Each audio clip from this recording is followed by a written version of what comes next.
तो मेरी पर्सनल ज़िंदगी के one of the biggest problems में से एक प्रॉब्लम ये है कि धूल और धुएं वगैरह से एनवायरनमेंट में जब होती है तो मुझे एलर्जी बहुत जल्दी हो जाती है। पॉलन सीज़न में भी मुझे एलर्जी हो जाती है, और उस वजह से किसी भी ऐसी जगह पे बहुत लंबे समय तक रहना जहाँ धूल मिट्टी पोल्यूशन ज़्यादा है मेरे लिए एक अजाब की सिचुएशन बन जाती है।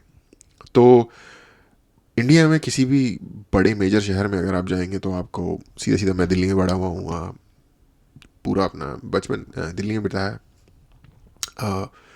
तो मेरे लिए आज से 10 साल पहले तक फिर भी हालात थोड़े बहुत बेहतर थे, आई वुड से, बट मेरे लिए थोड़ा सा मुश्किल है ऐसी जगह पे रहना जहाँ पे धूल मिट्टी ज़्यादा होती है, और हमारे देश में बड़े शहरों में धूल मिट्टी काफ़ी ज़्यादा है। इस पर एक इंटरेस्टिंग वीडियो है, मैंने सोचा थोड़ा सा चेंज ऑफ टॉपिक होगा और कुछ सीखने को भी मिलेगा, देखते हैं। अपनी साफ की हुई गाड़ी एक दिन के लिए अगर आप बिना ढके बाहर छोड़ दोगे तो उस पर इतनी धूल जम जाती है जैसे सालों से उस गाड़ी को साफ नहीं किया गया हो। लेकिन सिर्फ भारत में इतनी ज्यादा धूल आती कहां से है, इसी चीज के बारे में आज हम समझेंगे।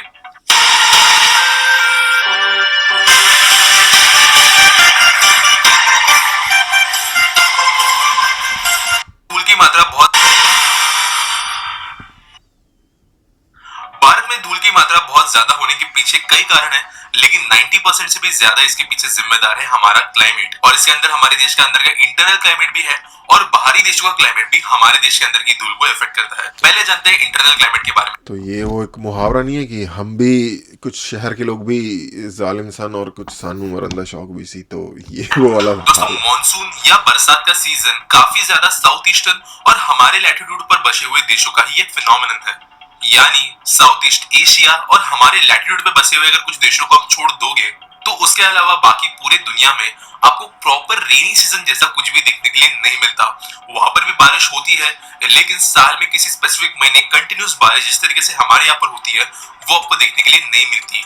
वहां पर छोटे छोटे स्ट्रेचेस में रैंडमली नॉर्मल बारिश आपको देखने के लिए मिलती है पूरे साल भर। जबकि जैसा आप जानते हो कि इंडिया में जून से लेकर सितंबर या अक्टूबर के महीने तक भी कंटिन्यूसली प्रॉपर रेनी सीजन रहता है, और इसके पीछे जिम्मेदार है हमारे यहाँ पर आने वाले मॉनसून क्लाउड जो बे ऑफ बंगाल और अरेबियन सी इंडियन ओशन दोनों की तरफ से इंडिया में आते हैं, और बाद में हिमालय की वजह से कई बार रिस्ट्रिक्ट होते हैं, वेस्टर्न ईस्टर्न घाट्स की वजह से रिस्ट्रिक्ट होते हैं, और बड़े पैमाने पर भारत में 4 से 5 महीनों के लिए प्रॉपर बारिश का सीजन रहता है। इस सीजन की वजह से इंडिया पर इफेक्ट ऐसा होता है कि पूरा का पूरा हमारा इकोलॉजिकल फुटप्रिंट साल में 2 बार ड्रास्टिकली चेंज होता है। आप सब जानते हो कि सूखी पड़ी हुई बंजर जमीनें बारिश के मौसम के दौरान हरी भरी हो जाती है, वहां पर बड़े पौधे उग जाते हैं, लेकिन एट द सेम टाइम जब मानसून का सीजन खत्म होता है तो वो फिर से ड्राई हो जाती है, जमीन सूखी पड़ जाती है। यही साइकिल पिछले हजारों सालों से रिपीट हो रहा है। इस वजह से हमारे देश का सॉइल काफी लूज बन जाता है, क्योंकि जब हर साल इस तरीके के पेड़ उगते हैं, जमीन को वो ढीला करते हैं, चट्टानों के अंदर क्रैक्स पैदा करते हैं, तो उससे मिट्टी और धूल प्रोड्यूस होती है, और जब वो बारिश की सीजन के बाद में सूख जाते हैं, उनके अंदर की नमी या ह्यूमिडिटी कम हो जाती है, मॉइस्चर कम हो जाता है, तब वो लूज सॉइल या डस्ट बन जाता है। रेनी सीजन खत्म होने के बाद में जब ईस्टर्ली और वेस्टर्ली विंड्स देश के अंदर एंटर होना शुरू होती है, उस टाइम पे यही डस्ट एटमॉस्फेयर में उड़ने लगती है और अलग अलग जगहों पे सेटल होती है। क्योंकि कई सारे बाहरी रीजन्स के अंदर ये वाले फिनोमेना एग्जिस्ट नहीं करते, वहां पर कहीं ना कहीं क्लाइमेट एटलीस्ट गर्म वाले साइड तक बहुत ऊपर नहीं जाता, तो वहां पर सॉइल के अंदर का मॉइस्चर कंटेंट साल भर मेंटेन रहता है। अगर आप कहीं पर भी वहां पर जाकर एक छोटा गड्ढा खोदोगे तो आपको थोड़ी बहुत नमी वहां पर नजर आएगी, लेकिन इंडिया में बारिश के सीजन के दौरान वो पूरी तरीके से कीचड़ बन जाएगा, जबकि गर्मी के सीजन के दौरान पूरी तरीके से सूखा पाउडर सेम जमीन बन जाएगी। अब ये हो गया डस्ट प्रोड्यूस कैसी होती है। अब बात करते हैं कुछ और फैक्टर्स के बारे में जिसकी वजह से ये फैल इतनी जाती है। क्योंकि हमारे यहाँ पर नॉर्दर्न साइड में हिमालयस बसा हुआ है और वेस्टर्न ईस्टर्न घाट्स भी काइंड ऑफ फनल के जैसा काम करते हैं पूरे सेंट्रल और नॉर्दर्न इंडिया में हवा को रीडायरेक्ट करने के लिए। तो मॉनसून सीजन के बाद में ये जो सारी धूल लूज हुई पड़ी है वो ऊपर उठकर अलग अलग भागों में सेटल होना शुरू होती है, लेकिन ये भी पूरे के पूरे धूल का जिम्मेदार नहीं है। और यहाँ हम बढ़ते हमारे एक्सटर्नल क्लाइमेटिक फैक्टर की तरफ। दोस्तों, हजारों या लाखों सालों से हर साल अप्रैल मई के महीने में अरेबियन डेजर्ट से हमारे देश के अंदर धूल अरेबियन सी के ऊपर से गुजरते हुए पहुंचती है। ये एक नेचुरल फिनोमिनन है जहां पर स्ट्रॉन्ग समर विंड्स की वजह से अरबी देशों के अंदर जो भी रेगिस्तानी धूल होती है वो हमारे देश के अंदर एंटर करती है। इसके सैटेलाइट इमेजेस भी आप देख सकते हो। इसके अलावा हमारे थार डेजर्ट के अंदर भी ये सेम फिनोमिनन देखने मिलता है, जिसकी वजह से नॉर्दर्न इंडिया के अंदर धूल बैठती है। और क्योंकि इतने लंबे समय से ये होता आ रहा है तो साल दर साल हमारे देश के अंदर ये जो महीन सैंड होती है जो हवा के द्वारा बहुत इजीली उड़ सकती है, उसकी संख्या बढ़ते जा रही है, जबकि जो सॉइल है उसका मैक्सिमम पोर्शन इतना भी हल्का नहीं होता कि हल्की हवाओं से भी उड़ने लगे। इसलिए ये दो चीजें मिलकर हमारे देश को ज्यादा डस्टी बनाती है। इसके अलावा भी अच्छा, अभी तक इन्होंने नेचुरल फिनोमिनन्स की बात की है कि क्योंकि एक स्पेसिफिक सीज़न में बहुत ज़्यादा बारिश हो जाती है और उसके बाद फिर पूरे साल उतनी बारिश कंटिन्यूसली नहीं होती, जिसकी वजह से पहले तो कीचड़ बन जाएगा, फिर बाद में जो है नमी धीरे धीरे बहुत ज़्यादा धूप आने की वजह से सूख जाएगी और उसकी वजह से फिर अगर हवाएं जब चलेंगी तो फिर वो सूखी हुई मिट्टी धूल बन के उड़ जाती है। ठीक है, माना। पर ये फिनोमेनन या इससे भी ज़्यादा डेजर्टिफिकेशन का फिनोमेनन है बहुत सारी कंट्रीज़ के अंदर। फॉर एग्जांपल सेंट्रल एशिया में अगर आप जाएंगे, जो ये ईस्टर्न कज़ाकिस्तान और जो southern Mongolia, inner Mongolia, China का जो प्रोविंस है, इन सारी जगहों पे सदर्न मंगोलिया मतलब जो देश है मंगोलिया का, ईस्टर्न कज़ाकिस्तान अगेन एक और कंट्री है, अल्टाई माउंटेन्स, ये सारा इस एरिया में भी डस्ट वो आते हैं। और इवन जो ये मिडल ईस्ट का जो एरिया है वहाँ पे भी डस्ट के बड़े बड़े तूफान आते हैं। ठीक है, पर फिर भी अगेन आप इराक में जाओ, वॉर टॉर्न कंट्री है, रिलेटिवली साफ मिलेगी आपको, रिलेटिवली इतनी ज़्यादा धूल मिट्टी नहीं मिलेगी। उसका रीज़न ये है कि बेसिकली देखो क्या होता है, वो धूल उड़ती कहाँ से है? वो धूल उड़ती है जहाँ पे एक्सपोज्ड है मिट्टी, राइट। मैं जो मेरा पर्सनल देखा हुआ एक्सपीरियंस है, वेस्ट की कंट्रीज़ में अगर आप जाओगे,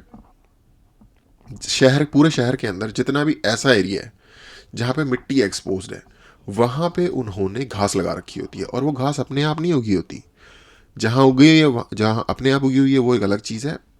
जितने भी ओपन एरियाज़ हैं वहाँ पे प्रॉपर गवर्नमेंट का, सिटी का जो डिपार्टमेंट है वो मेंटेन करता है घास लगाना या कुछ भी करना, किसी भी तरीके की ग्रीन वेजिटेशन क्रिएट करना। जब आप वो करते हो, उसकी वजह से वो मिट्टी एक्सपोज नहीं होती एयर में। जब घास लगी हुई है तो वहाँ से मिट्टी धूल बन के कैसे उड़ जाएगी? समझ रहे हो ये चीज़? हमारे यहाँ बहुत ज़्यादा एक्सपोज्ड लैंड है, इसका मतलब अगर धूल बन रही है हवा से, तो उसके लिए जो भी एनवायरमेंटल एजेंसीज है, जो भी गवर्नमेंट है या जो भी कंसर्न्ड डिपार्टमेंट है, उनको इस पर काम करना चाहिए कि हमारे ये स्पेसिफिक फीचर्स हैं हमारी लैंड के, हमारी जियोग्राफी के, अकॉर्डिंगली हमें क्या करना चाहिए धूल जो है एनवायरनमेंट में उसको मिटिगेट करने के लिए। अगर बात करें स्पेशली अर्बन एरियाज की, सिटी एरियाज की, कि वहां पर धूल की संख्या ज्यादा क्यों है, तो वहां पर हम कई चीजों को जिम्मेदार ठहरा सकते हैं। इन चीजों के अलावा भी पहली बात, कंस्ट्रक्शन एक्टिविटीज पर ठीक से रिस्ट्रिक्शंस ना होना, धूल के कंट्रोल के ऊपर ध्यान नहीं रखना, ये भी बहुत बड़ा कंट्रीब्यूटर। ओके, एक चीज़ है कि हमारे यहाँ जो कंस्ट्रक्शन होती है ना वो बहुत ज़्यादा डस्ट बेस्ड है, ये तो आपको मानना पड़ेगा। सीमेंट बहुत यूज़ होता है, गारा वगैरह बनाने में जो सैंड यूज़ होता है बहुत ज़्यादा, ईंट बनाने में भी अगेन मिट्टी ही यूज़ होती है यार। तो basically at the end of the day सारा धूल, मिट्टी, सैंड और मिट्टी का डिफरेंट वर्जन्स में चीज़ों का यूज़ हो रहा है कंस्ट्रक्शन ओवरऑल करने के अंदर। ठीक है, जहाँ अगर आप वेस्ट में थोड़े से देखोगे कंस्ट्रक्शन के जो प्रोटोकॉल हैं वो थोड़े से डिफरेंट हैं। जनरली जो छोटे जो प्राइवेट घर होते हैं, सिंगल फैमिली घर होते हैं सबर्ब्स में, या इवन छोटे अपार्टमेंट भी होते हैं, वो पहली बात तो कंस्ट्रक्शन उनकी बहुत बड़ी संख्या में वुड या लंबर का यूज़ बहुत ज़्यादा होता है। चलो हमारे यहाँ नहीं हो सकता, हमारे यहाँ एक डिफरेंट सिचुएशन है, हमें ईंट पत्थर मिट्टी से बनाना पड़ेगा। उसका फिर ये तरीका है कि जहाँ इस तरीके की बिल्डिंग कंस्ट्रक्शन होती है उनको अच्छी तरीके से इंडस्ट्रियल लेवल के पर्दे, कवर्स होते हैं, उनसे ढक के कंस्ट्रक्शन की जाती है, ताकि जो धूल, मिट्टी, सीमेंट है वो जब हवा आए तो एस्केप ना कर सके उस कंस्ट्रक्शन साइट से, और वो फैल ना जाए सिटी में। अब इस तरीके की प्रैक्टिस पहली बात तो इंट्रोड्यूस करना, एनफोर्स करना, हालांकि मैंने कुछ अच्छे कंस्ट्रक्शन साइट्स पे ये प्रैक्टिस थोड़ी सी रिसेंटली ऑब्जर्व की है, बट ये एक ऐसा फीचर होना चाहिए जैसे कोई एक्सेप्शन नहीं होना चाहिए, जिसमें परमानेंटली फुली एनफोर्स्ड फीचर होना चाहिए। और कंस्ट्रक्शन साइट पे किसी भी तरीके का लॉ एनफोर्स करना कितना आसान है वो आपको पता चल जाएगा कि जो हमारे क्या सिंघम पुलिस वाले हैं, जब कहीं पे भी छोटी सी भी कंस्ट्रक्शन होती है वहाँ पैसे खाने पहुँच जाते हैं। ठीक है, और जो बड़े लेवल की कंस्ट्रक्शन होती हैं वहाँ पे भी वो ऑफकोर्स संबंधित डिपार्टमेंट्स को उनका जो हलवा है वो पहुँच ही जाता होगा। तो जब हलवा खाने के लिए आप लोग जा सकते हैं, मेहनत कर सकते हैं, तो थोड़े से समाज और देश और जनता के सुधार के लिए भी थोड़ी सी और मेहनत कर लो। हलवा थोड़ा अपना कम कर लीजिए, हो सके। है पॉल्यूशन, जिस वजह से ब्लैक उतनी बड़ी मात्रा में कई शहरों में मिलता है, अनपेव्ड रोड्स, गाड़ियों की मूवमेंट मट्टी के ऊपर से होना, ये सारी चीजें धूल के ओके, ये अंदर जो इंडस्ट्रियल चिमनीज होती हैं, ये आई थिंक ब्रिक बनाने वाली जो भट्टा जिसे कहते हैं, उसकी चिमनी में से निकल रहा था। इस टाइप की जो चिमनीज होते हैं, इस पे दूसरी कंट्रीज में लॉ है भाई। एयर फिल्टर्स होते हैं, स्मोक फिल्टर्स होते हैं, जैसे हमारी गाड़ी में लगा होता है कैटालिटिक कन्वर्टर, उसका बेसिकली ये काम होता है। उसके अंदर रेयर मिनरल्स होते हैं जो एक जाली की शेप में होते हैं, धुआं उससे गुजरता है, और जो इस टाइप के पार्टिकुलेंट होते हैं, जो कार्बन मोनोऑक्साइड टाइप के, जो सोसाइटी कह रहा हूँ, जो एनवायरनमेंट में पोल्यूशन क्रिएट करेंगे, डैमेज करेंगे एयर क्वालिटी को, वो छन जाते हैं उसके अंदर। तो इसी तरीके के, और उसके अलावा DEF आ गया, आपको पता होगा, डीजल एग्जॉस्ट फ्लूइड कहते हैं उसे, एक तरीके का यूरिया होता है। बेसिकली जो डीजल से निकलने वाले हानिकारक जो स्मोक है, उसको वो मिटिगेट करता है। तो ये चीज़ भाई हमें हमारी कंट्री की जो एयर क्वालिटी है उसके हालात को देखते हुए बहुत लाइक वॉर फुटिंग पे इस चीज़ को करने की ज़रूरत है। कंट्रीब्यूटर बनती है, और यही चीज इंडिया को डस्टी बना रहा है। बेस्ट सॉल्यूशन धूल को कंट्रोल करने के लिए इतना ही है कि जहां पर आपको धूल नहीं चाहिए, वहां पर साल भर पूरे टाइम पे आपको एक ग्रीन पैच मेंटेन करके एग्जैक्टली रखना होगा, और जहां पर पानी की कमी है वहां पर ये करना मुश्किल है, लेकिन फिर भी कई जगहों पर ये किया जा सकता है। अगर वहां पर ग्रीन पैच मेंशन होगा, जमीन को पकड़ के रखने के लिए पेड़ पौधे मौजूद होंगे, तो वहां पर डस्ट ऑटोमेटिकली कम हो जाएगी। उम्मीद करता हूँ आपको ये वीडियो पसंद आया होगा। अच्छा लगा होगा तो लाइक करना, शेयर करना, सब्सक्राइब। ओके, तो वीडियो खत्म हो गई है। तो बेसिकली इन्होंने कहा ग्रीन पैच, जो मैं पहले बात कर रहा था कि घास, जो मैंने देखा है कि लोग जनरली एक्सपोज्ड अर्थ वाले एरिया में घास लगा देते हैं। यार कितना खूबसूरत लग रहा है, ऋषिकेश की फोटो है ये, जिसको नहीं पता। देखो पानी का तो जहाँ तक सीन है, मैं आपको एक एग्जांपल देखिए बताता हूँ। एरिजोना स्टेट है US में, पूरा ऑलमोस्ट सदर्न हाफ पार्ट तो पूरा डेजर्ट है बेसिकली, बोल्डर्स और डेजर्ट। और वो आपने देखे होंगे जो वो जो कैक्टस के जो ये शेप वाले जो होते हैं पौधे, वो बेसिकली उस स्टेट का एक फीचर है सदर्न एरिजोना में, अगर आप कभी जाओ। जो फिनिक्स जो स्टेट का सबसे बड़ा शहर है, डेजर्ट के बीच में ही है, चारों साइड पे पहाड़ियाँ हैं। लेकिन कभी अगर आप फिनिक्स जो सिटी है उससे बाहर निकलोगे, पर्सनली मैं वहाँ रहना पसंद नहीं करूँगा, लेकिन अगर आपको कभी खूबसूरत जगह है, जाने का मौका मिले, तो वैसे तो नेचुरली बहुत खूबसूरत है। अगर आपको वहाँ जाने का मौका मिले, तो वहाँ जब आप शहर से बाहर निकलोगे ना, अगर फिनिक्स से LA बहुत पास है, LA की तरफ जा रहे हो या साउथ में मैक्सिको की तरफ जा रहे हो, तो आपको शहर से बाहर निकलते ही, इवन दो वो डेजर्ट है, आपको एक्सट्रीमली ग्रीन पैचेस मिलेंगे लैंड के। वो क्यों है? जबकि वहाँ कोई पानी की वहाँ बहुत तगड़ी कमी है। पूरे साउथ वेस्टर्न यूनाइटेड स्टेट्स में एक कोलोराडो रिवर है जो वहाँ का मेन वाटर सोर्स है।